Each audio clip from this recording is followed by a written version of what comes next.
Dans cette vidéo, je vais t'emmener sur une route de la terreur, un chemin marqué par le sang de ceux qui ont osé affronter Iron Mike Tyson dans les limites mortelles d'un ring de boxe honorable. Prépare-toi, tu es sur le point de revivre les chaos légendaires de Mike Tyson. Nous commençons la démolition du champion. Notre macabre voyage commence le 22 novembre 1986, une nuit où Iron Mike Tyson est entré dans l'histoire en devenant le plus jeune champion poids lourd de tous les temps. Sur le ring de l'hôtel Hilton à Las Vegas, on s'attendait à ce que Berbick défende avec succès pour la première fois son titre de champion du monde des poids lourds du Conseil mondial de boxe. Mais Mike avait d'autres plans. Avec Mills Lane comme troisième homme sur le ring, ce combat brutal a commencé dès les premières secondes. Mike Tyson a immédiatement montré sa puissance. Il imposait un rythme que les deux boxeurs ne suivraient que peu de temps, avec des combinaisons brutales au corps qui ont brisé la garde de Berbick. Le premier round était un prélude fragile au coup final qui approchait. Les dégâts du deuxième round ont commencé lorsque Tyson a mis Berbick au sol avec une série de coups qui se sont terminés par un crochet gauche fatal. Berbick est tombé bruyamment sur le dos, mais s'est relevé et a signalé à Lane qu'il avait encore la force de continuer. Après la reprise du combat, le champion, déjà affaibli, a tenté de s'accrocher à Tyson, désespéré de survivre. Il a même lancé un coup illégal pendant une séparation et a reçu un avertissement de Lane. Ironiquement, la fin est arrivée à la fin de ce même round, lorsqu'un crochet gauche de Tyson a touché le visage de Berbick. Après un moment de retard dans sa réaction, Berbick est tombé assis sur le sol. Il a fait une sorte de danse de la mort avant de finalement se relever au compte de 9, mais il n'a pas passé la vérification rapide de Lane pour continuer le combat.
De destruction. Nous continuons notre voyage dans la folie avec un arrêt technique le 27 juin 1988, une nuit où, sur le ring du centre de convention à Atlantic City, dans le New Jersey, Tyson a remporté le seul titre qui lui manquait en battant rapidement un Michael Spinks déjà usé. Spinks détenait les ceintures poids lourds du Conseil mondial de boxe, de l'Association mondiale de boxe et de la Fédération internationale de boxe. Mike apportait encore plus de poids dans la balance contre Spinks, qui ne possédait que le titre poids lourd de la légendaire revue The Ring. Avec Frank Cappuccino comme troisième homme sur le ring, ce bal de destruction a enfin commencé. Dès que la cloche a sonné, Tyson s'est jeté sur Spinks, lui lançant un crochet du gauche qui l'a touché sur le haut du crâne. Le choc de puissance entre les deux boxeurs a provoqué un accrochage controversé dans lequel le lacet d'un des gants de Tyson a tragiquement pressé la gorge de Spinks, forçant Cappuccino à intervenir. Peu après, quand Spinks a essayé de contre-attaquer, Tyson l'a frappé avec un crochet gauche dévastateur qui a laissé le champion de The Ring dans un état critique. Avant même qu'il puisse réagir au premier coup, un court crochet du droit a atteint Spinks en plein sous le cœur. Spinks est tombé à genoux, marquant le premier KO de sa carrière professionnelle. Il a réussi à se relever au compte de 8 et Cappuccino lui a permis de continuer, seulement pour être à nouveau cruellement puni par Tyson. Le combat s'est terminé avec une droite puissante de Mike, le consacrant comme champion incontesté. Well, Michael Spinks was successful against Larry Holmes, an aging Larry Holmes, and he was successful against the guy that hadn't fought in a long time in Jerry Cooney. The right hand lands to the head of Mike Spinks. It's Tyson all the way here in round number 1. Vicious shots to the body. Nothing really heavy landing yet, but he's taking them. The uppercut. Body shot, down goes Mike Spinks for the first time. The count is up to 4 and 5 and 6 and 7 and 8. That was a body shot that took him down. Here comes Spinks in. He leads to the right hand. Down he goes. Une démonstration de puissance. À l'approche de ses défenses en tant que champion incontesté, Tyson a affronté d'autres adversaires avec succès. L'un d'eux était Carl Williams le 21 juillet 1989. Williams a défié la suprématie de Tyson sur le ring du centre de convention à Atlantic City, dans le New Jersey. On s'attendait à un combat de 12 rounds de belle boxe, mais le combat a duré à peine plus de la moitié du premier round. Avec Randy Neumann comme arbitre, la démonstration de puissance d'Iron Mike Tyson a commencé. Dès le début, il était clair que Williams avait élaboré un plan pour tenter de décrocher la victoire. Il essayait de travailler avec son jab du gauche et de s'accrocher à Tyson à chaque fois que le champion s'approchait. Mais en pratique, les choses ne se passent pas toujours comme dans la théorie. 1 minute et 15 secondes après le début du combat, Williams semblait sur la bonne voie en touchant Tyson avec un jab puissant du gauche. Mais en tentant de poursuivre l'attaque avec un autre coup, Mike a réagi rapidement, a esquivé vers la gauche et a contre-attaqué avec un crochet gauche qui a explosé directement sur sa mâchoire. Immédiatement, le challenger s'est effondré en arrière. Il a réussi à se relever avec grande difficulté au compte de 8. Mais Neumann a clairement vu que le combat était terminé.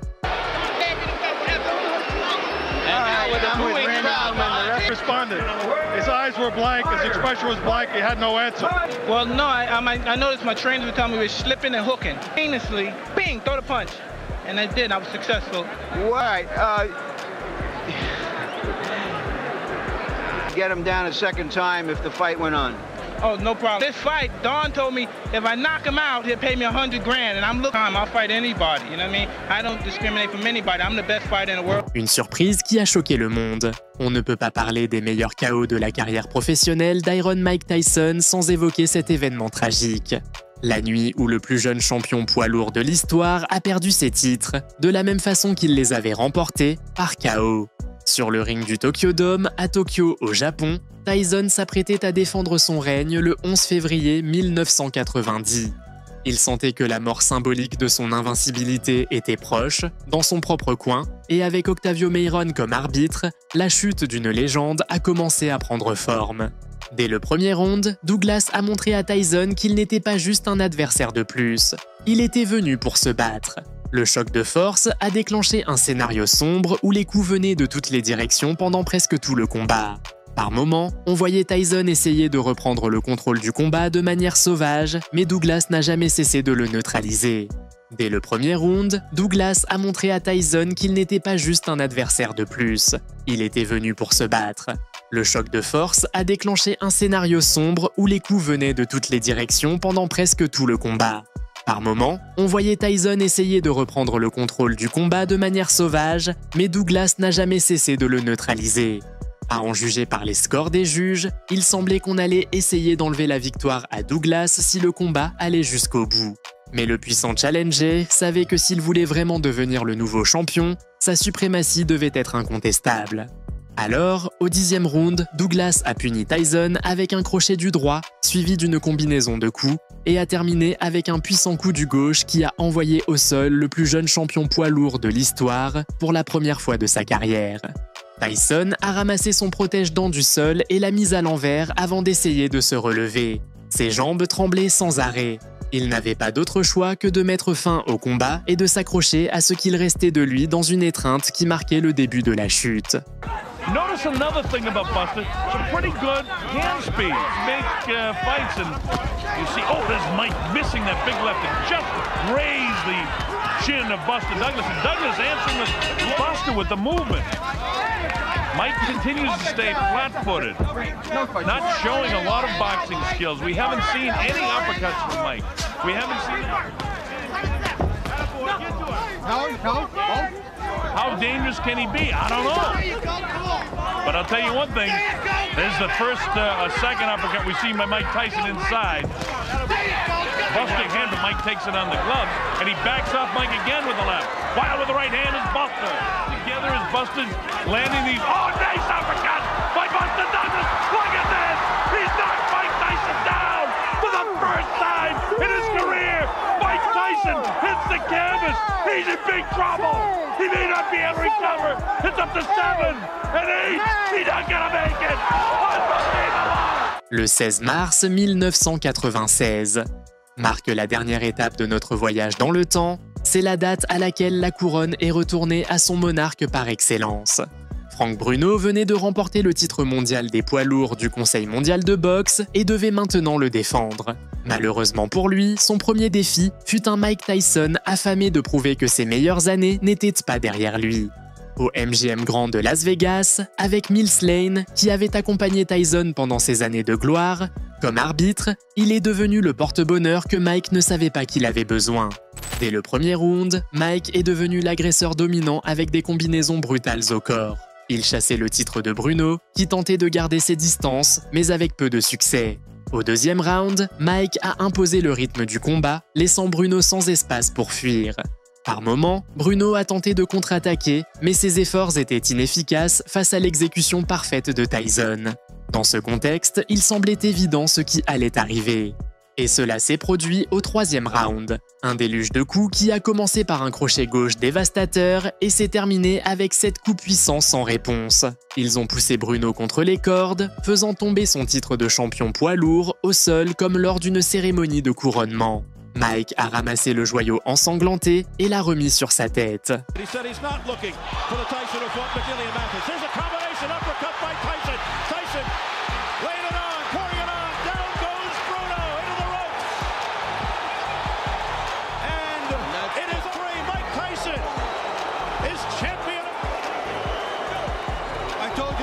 No doubt that Mike Tyson is back as a force of nature. Let's take a look at how Tyson took care of business. Ducked under, a shot under the arm in the legs, and from here on out, a rain of punches which buckled. He was helpless. If you let Mike Tyson get that kind of leverage with that right uppercut, you will not. Take another look at it. Mike lands a body shot there and then the hook. And then what he does best, he comes up, another hook and right hand. You'll see him rip the uppercut. There's bigger angle. Bruno is out, and now it's just a matter of pummeling and finishing the job. The coup de grace. Bruno buckles. Part of the problem with Frank Bruno's strategy there was when he came in with one punch possible, not totally. Si tu es arrivé jusqu'ici, un grand merci. Souviens-toi que la meilleure façon de soutenir mon contenu, c'est de mettre un like sur la vidéo. Connais-tu un autre chaos majestueux dans la carrière de Tyson qui devrait être revécu dans une deuxième partie de cette vidéo? Laisse ta suggestion dans les commentaires.